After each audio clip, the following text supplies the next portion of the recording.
Kipper's birthday and other stories. Today's stories are Kipper's birthday, Kipper's beach ball, Kipper and Rolly. Kipper's birthday. It was the day before Kipper's birthday. He was busy with his paints, making party invitations. In large letters he painted, "Please come to my birthday party tomorrow at 12 o'clock. Don't be late." He hung them up to dry and set about making a cake. Kipper had not made a cake before. He put some currants and eggs and currants and flour and sugar and currants into a bowl. Then he stirred the mixture until his arm ached. Next, he added some cherries and stirred it once more. Then he rolled it with a rolling pin and looked at what he had made. "I have made a flat thing," he said. Kipper squeezed the flat thing into a cake shape and watched it bake in the oven. To his surprise, it changed itself slowly into a sort of heap, but it smelled good. He put the last remaining cherry on the top for decoration. By this time, the party invitations were dry. "I'll deliver them tomorrow," yawned Kipper. "It's too late now." Kipper woke bright and early on his birthday. His first thought was, "Balloons! We must have balloons!" But as he rushed downstairs, another thought popped into his head. Invitations! Kipper ran all the way to his best friend's house and stuffed the invitations into Tiger's hand. "That one's yours. Those are for the others," he panted. "Can't stop! Balloons!" When he had gone, Tiger opened the invitation. "Please come to my birthday party tomorrow at 12 o'clock. Don't be late." At 12 o'clock, Kipper carefully placed his cake on the table and sat down to wait for a knock at the door. He waited and he waited, but nobody came, not even Tiger. The cake smelled good and Kipper began to feel hungry. At 1 o'clock, he ate the cherry from the top. 2 o'clock passed, still nobody came. Kipper pulled off a large piece of cake and broke it open to see if there was a cherry inside. There were 2. He ate them both and began to feel better. By 5 o'clock there were no more cherries to be found. Kipper stretched out on the table, feeling very full and very sleepy. Kipper slept through the evening and into the night. He dreamt that he was climbing a mountain made of cake and dodging great cake boulders as they crashed towards him. Even when the sun streamed through his window the next morning, he did not wake, but snored peacefully until noon, when he was woken by a knock at the door. His friends had come. "Happy birthday, Kipper," said Jake. "Happy birthday, Kipper," said Holly. "And many happy returns," said Tiger. Kipper blinked and rubbed his eyes. "But my birthday was yesterday," he said sleepily. They looked at the invitation. "Please come to my birthday party tomorrow at 12 o'clock. Don't be late." Kipper looked puzzled. "So my birthday is not until tomorrow," he said. "We haven't missed it after all." No, no, no, said Tiger. Your birthday must have been tomorrow, the day before yesterday. Kipper looked puzzled again. Tiger went on. So yesterday it would have been today, but today it was yesterday. Do you see? Kipper did not see. His brain was beginning to ache, so he said, Cake, anyone? And then he remembered that he had eaten it all. Never mind, said Tiger. Why don't you open your presents? The presents seemed a bit odd. The first was a napkin from Jake. The second was some candles from Holly. Very useful, said Kipper, trying not to look disappointed. But the third one was the most useful of all. It was a cake. Kipper's beach ball. One morning, as Kipper was pouring out his cornflakes, a thing dropped into his bowl. A colourful, wrinkly sort of thing. Kipper picked up the thing and looked at it. He sniffed it. It had a nice, plasticky sort of smell. It was quite exciting, really, except that Kipper had no idea what the wrinkly, plasticky thing might be. He hurried round to Tiger's house. I got a free gift in my cornflakes, he said. Tiger was unimpressed. Oh, I've been collecting them for weeks, he said. I've already got the penguin rubber that goes on the end of your pencil, the wind-up shark that goes in the bath, and 2 jumpy frogs. They're just for fun. The only one I haven't got yet is the ball. What's yours then? Kipper held up the thing. It must be the ball, he said. It didn't look much like a ball. It didn't look much like anything. I thought balls were supposed to be round and bouncy, said Tiger. Kipper bounced the thing. Or rather, he didn't, because the thing just hit the floor with a little plop, and no bounce at all. It lay there looking colourful but useless. It was then that they discovered the nozzle. Oh, said Tiger, you're meant to blow it up. This isn't just an ordinary ball, it's a beach ball. He started to blow it up. He blew and blew and blew until he became giddy and Kipper had to take over. Slowly, the wrinkly, plasticky thing turned into the fattest, shiniest, beachiest ball they had ever seen. Wow, said Kipper. He bounced the ball as hard as he could. Wow, said Tiger. Where would you take a beach ball? To the beach, of course. And that is what they did. Kipper was so excited as they reached the cliff top. He forgot how windy cliff tops are and threw the ball up into the air. This was a mistake. The wind grabbed the ball and whisked it away.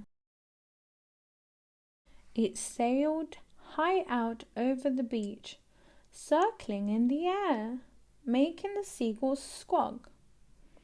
Then it dropped onto the hard sand and bounced up again, spinning faster and faster away from them. Stop!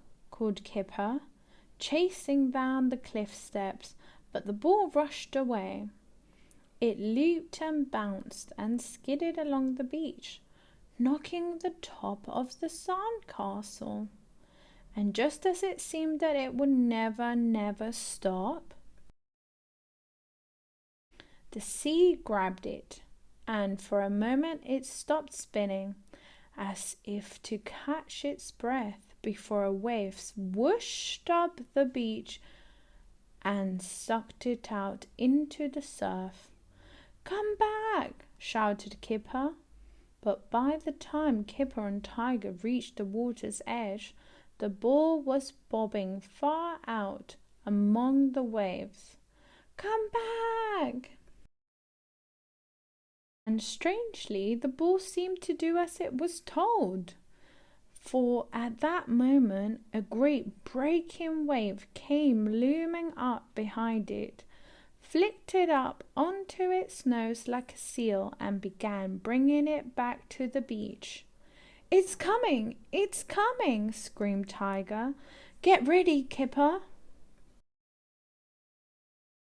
There was no time to get ready. Kipper just hurled himself at the ball as the giant wave crashed onto the beach.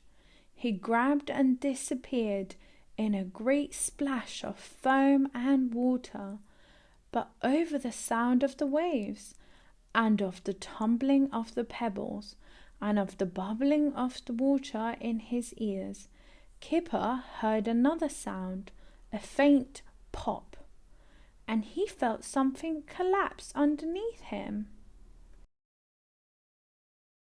As Kipper lifted his beach ball out of the water, it seemed to give a sigh, and slowly it became a wrinkly thing again. "It's sort of died," he said to Tiger, which made them both laugh. They tried blowing it up again, but the big splits on one side let the air out as fast as they could blow. Kipper noticed that it smelt more plasticky than ever, which for some reason made him feel suddenly sad. "We could always buy some more cornflakes," suggested Tiger. Even so, each time he gets a new box of cornflakes, Kipper sniffs the box before opening it, just in case there is a nice plasticky sort of smell coming from inside. Kipper and Rolly. Pig was writing the invitations to his birthday party. This was his present list. 1.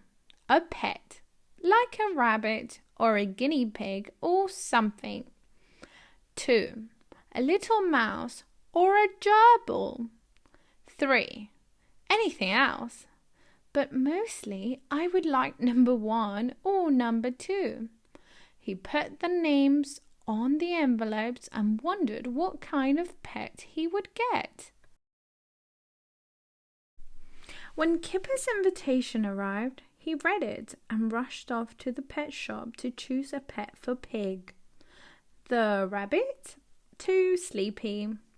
The guinea pigs, too timid. The mouse, too shy. The stick insect, too much like a stick, boring. But the hamster was not sleepy, nor timid, nor shy, and it wasn't a stick at all. It was perfect. "One of these, please," said Kipper. At home, Kipper gave the hamster some sunflower seeds. It stuffed them into its cheeks. "Are you always this hungry?" said Kipper. The hamster ran up Kipper's arm and sat on his shoulder, cleaning its whiskers. Then it ran down the other arm and rolled across the table. "You can do a roly-poly," said Kipper. "You're so clever." The hamster did it again. The morning of the party, Roly-Poly woke Kipper by nibbling on his ear. "I wish I didn't have to give you to Pig today," said Kipper.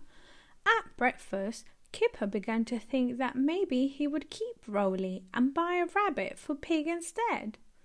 "No, he'd like you better," sighed Kipper. Come on, let's wrap up your cage.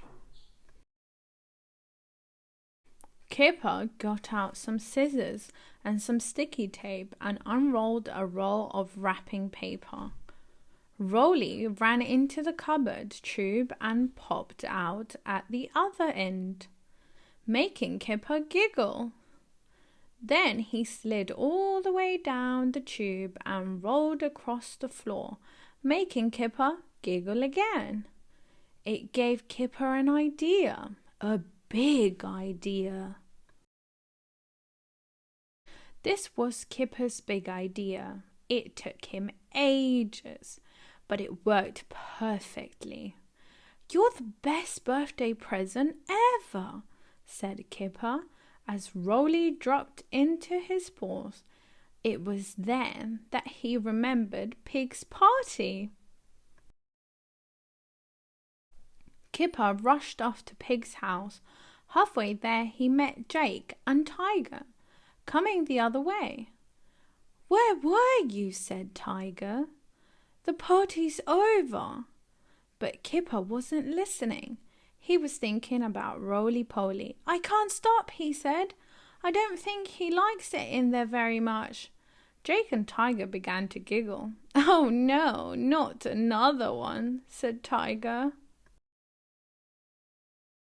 "I'm sorry I'm late," said Kipper to Pig as he opened the door. "I was playing with your present. He's brilliant, isn't he?" Then he noticed that Pig was holding a rabbit, a mouse, and 2 guinea pigs, and there was a stick insect crawling across his head. "What are those?" said Kipper. "They're my presents," said Pig. They sat down at Pig's table and Kipper fed Rolly with pieces of leftover party cake. "So he's not really what you wanted," said Kipper. "He's exactly what I wanted," said Pig. "Before I had all these," he pointed at his other pets, "but it's my own fault. I should have thought of something else to put on my present list." Kipper took a big bite of cake for himself. "He's very nice though, isn't he?" said Kipper. "His name is Roly-Poly because he can do roly-polies. He's really good at them, and he's always hungry. He keeps his food in his cheeks. Look!" Pig looked at Roly-Poly's little fat face. It was his turn to have an idea. "Kipper," said Pig, "would you do me a favor? Would you look after him for me?" Kipper was so surprised he almost choked on his cake. "What? Take him home, you mean?" said Kipper. Pig nodded. "You mean he'd still be yours, but I'd look after him?" Pig nodded again. "Oh, yes," said Kipper. He said it so loudly that all of Pig's pets jumped off the table and hid underneath. Kipper picked up Roly-Poly, sat him back down, and fed him another piece of cake. Roly-Poly stopped eating for a second, hiccuped, and started eating it again.